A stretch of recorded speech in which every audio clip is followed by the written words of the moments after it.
Today we will discuss chapter the fundamental unit of life that is called cells.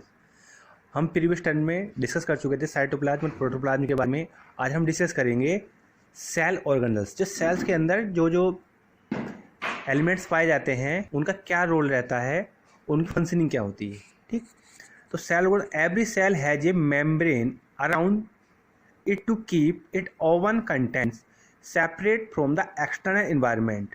Large and complex cells, including cells from multicellular organisms, need a lot chemical activities to support their complicated structure and function. जो मतलब होते हैं उनकी structure complex होती है तो उनको ज़्यादा नीड रहती है केमिकल्स की.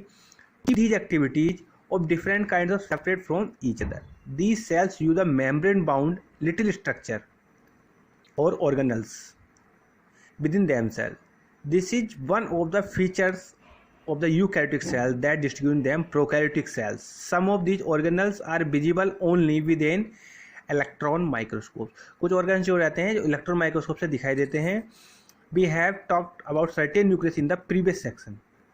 ठीक, अब बात चलती है उसमें क्या क्या पाया जाता है. देखो, गोल्गी बॉडी भी पाया जाता है, एंडोप्लाज्मिक रेटिकुलम्स भी पाए जाते हैं, एंड माइटोकॉन्ड्रिया भी पाया जाता है, एंड डिफरेंट काइंड्स पाए जाते हैं. अब बात करते हैं एंडोप्लाज्मिक रेटिकुलम जिसे हम कहते हैं. Endoplasmic reticulum is a large network of membrane bound tubes and the seeds. It look like a long tubes जैसी संरचना दिखाई देती है. The endoplasmic reticulum membrane is similar in structure to the plasma membrane. There is the two types of endoplasmic reticulum and area and smooth endoplasmic reticulum. Looks rough under a microscope because it has a particular called ribosomes attached on its surface. अब क्या होता है, ribosomes उसकी surface पर attach रहते हैं. Ribosomes का work क्या रहता है, राइबोसोम्स का वर्क रहता है प्रोटीन सिंथेसिस करने के लिए. The ribosomes which are present in all activities cells are side protein manufacturing. जैसे मैंने बताया प्रोटीन सिंथेसिस में तो ये रोल प्ले करते हैं प्रोटीन मैन्युफैक्चरिंग में. The manufacturing proteins are then sent to various place in the cell depending on the need using the ER. अब क्या आता है कि प्रोटीन्स का यूज क्या होता है, मसल्स, ये हमारे मसल्स को बनाते हैं. The SER the smooth endoplasmic reticulum help in the manufacturing of fat molecules. जो रफ था वो तो कर रहे थे प्रोटीन में, और जो SER है जो स्मूथ है वो हेल्प करता है हमारा फैट्स में और लिपिड्स में. Important for cell functions. Some of the proteins and lipids help in the building of the cells membrane. हमारी सेल्स बिल्डिंग बनाने की हेल्प करते हैं. This process known as membrane biogenesis. Some other proteins and lipids function as enzyme and hormones का काम भी करते हैं. आदो endoplasmic very greatly in appearance in different cells. अब कुल मिला के हमें पता चलेगा कि एंडोप्लाज्मिक रेटिकुलम का वर्क क्या है. वो ट्यूब जैसी संरचना रहती है. टू टाइप्स के होते हैं, एक तो रफ और स्मूथ.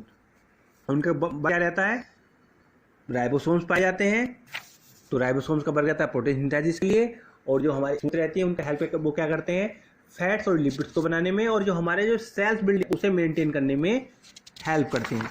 देन सेकंड देखो, जैसे कि उन्होंने दिखाया हुआ है animal cells, smooth endoplasmic reticulum दिखाया हुआ है, Golgi bodies, nucleus.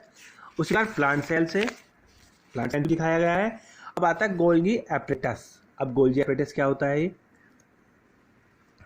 The Golgi apparatus first described by Camillo Golgi. इसकी जो खोज की थी कैमिलो गोल्गी ने की थी. Consist of system membrane bound vesicle arrange approximately parallel to each other in stock called systems. These membrane often have connecting with the membrane of ER endoplasmic reticulum and therefore constitute another portion of a complex cellular membrane system. The material synthesized near the ER is packaged and dispatched to various targets inside the outer cell through by Golgi apparatus. Its function include the storage, modification and packing the products in the cells. इनका basically role क्या है, store करने का, modification करने का और packing करने का. In some case complex sugar may be made by simple sugar in the by Golgi apparatus. Golgi apparatus also involved in the formation of lysosome. ये हेल्प किसमें करता है, लाइसोसोम्स के फॉर्मेशन में.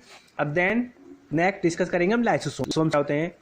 Lysosomes are kind of waste disposal system of the cell. Lysosome help to keep the clean the digesting and foreign material well burned out the organelles. Foreign materials entering the such as end up in the lysosome which break up the into the small pieces. एक तरह से digesting and तो ये help करता है, यह damage करता है, क्लीन करने का कार्य करता है। अब बात करते हैं माइटोकॉन्ड्रिया की। माइटोकॉन्ड्रिया हम प्रीवियस डिस्कस भी कर चुके हैं कि mitochondria that is called power house. ये पावर रहता है power house and bonds which help the hydrolytic enzyme present. Mitochondria are known as power of cell as they have to release the energy in the form of ATP. ATP is the energy current of the cells. इसमें क्या पाया था, Christie pile मैंने बताया था, Christie pile में fold मतलब कि फिंगर लाइक फोल्डिंग स्ट्रक्चर पाई जाती है इसमें, उसे हम सिस्टर्नी कहते हैं। अब देन हम डिस्कस करेंगे प्लास्टिड्स। अब प्लास्टिड्स क्या होते हैं? प्लास्टिड बेसिकली पाए जाते हैं हमारे प्लांट्स में। प्लास्टिड आर ऑर्गेनल्स प्रेजेंट, ये दो प्रकार के होते हैं, chloroplast and leucoplast contain chlorophyll, also contain other coloured pigment, other coloured pigment भी रहते हैं। अब बात चल रही है हमारी ल्यूकोप्लास्ट की, दिखाया है ना leucoplast. Leucoplast are the primary organelles in which materials such as starch, oils and protein granules are stored. The internal organization of plastid consists of numerous membrane layers embedded in the stroma. अब बात चलती है vacuole. Vacuoles are storage sacs, plant cells. They are cell sap which provide the turbidity to the cells. Sap has stored amino acids, sugars, and other organic acid. Organisms like amoeba, food vacuoles are present in different stages of digestion. In some freshwater unicellular organisms, the